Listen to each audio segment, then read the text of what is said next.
বলবেন না ওই পুরুষদেরকে বলবেন? নিজের বিবেককে প্রশ্ন করে দেখেন। যখন কোনো পুরুষ যায়, সেই পুরুষ কি পোশাক পরে আমরা কি কখনো প্রশ্ন করি? আমরা কি কখনো প্রশ্ন করি যে পুরুষ তুমি খালি গায়ে কেন ঘুরে বেড়াচ্ছ? আমরা কি প্রশ্ন করি এই পুরুষ তুমি তোমার বিধিবদ্ধ নিয়মের মধ্যে থাকো?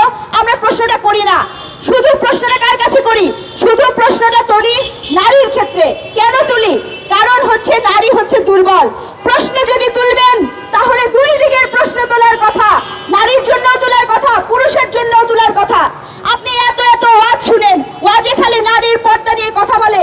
কেন আমাদের ধর্মে, আমাদের কোরআন শরীফে পুরুষের চোখের পর্দা নিয়ে কথা বলা হয় নাই?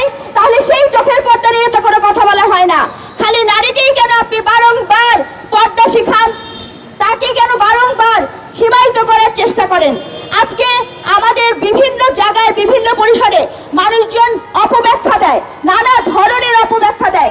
নারীর অধিকার, নারীর কাজ করার ক্ষমতা, যোগ্যতা, সুযোগ যদি আপনি না দেন, কখনো কি ভেবে দেখেছেন আপনার দেশের অর্থনীতি কিভাবে ভেঙে পড়তে পারে? আপনি আজকে এখানে দাঁড়িয়ে আছেন, আপনার মা, আপনার বোন, আপনার শিশু, কন্যা, সে তার যদি নিরাপত্তা আপনি না দিতে পারেন, তাহলে ভবিষ্যৎ বাংলাদেশকে আপনি কখনো দাঁড় করাতে পারবেন না। এত এত ত্যাগের বিনিময়ে আমরা কি চেয়েছিলাম? আমরা ন্যায্যতা চেয়েছিলাম। আমরা চেয়েছিলাম অন্যায়ের বিরুদ্ধে আপনি প্রতিবাদ করবেন। আমরা চেয়েছিলাম কোন ফ্যাসিস্ট সরকার যেন আর দ্বিতীয় দফা জন্ম না নেয়। আমরা চেয়েছিলাম এমন বাংলাদেশ, যে বাংলাদেশে আমরা সকলে সবার সাথে হাতে হাত ধরে আমাদের দেশ গড়ে তুলব।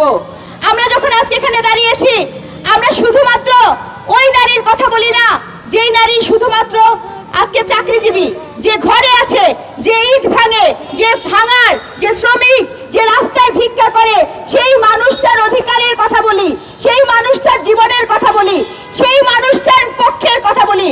কিন্তু দুঃখ নিয়ে আমাদের বলতে হচ্ছে, আমার পূর্ববর্তী বক্তারাও বলে গেছেন, আজকে মাত্র 40 দিনের ব্যবধানে আমাদের এখানে দাঁড়াতে হয়েছে।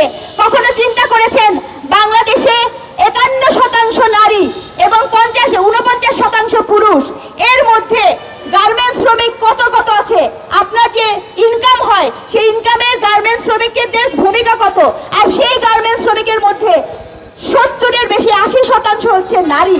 আজকে যখন সমুদ্র সৈকতের কথা বলা হয়েছে, সেটি একটি পর্যটন নগরী, পর্যটন কেন্দ্র।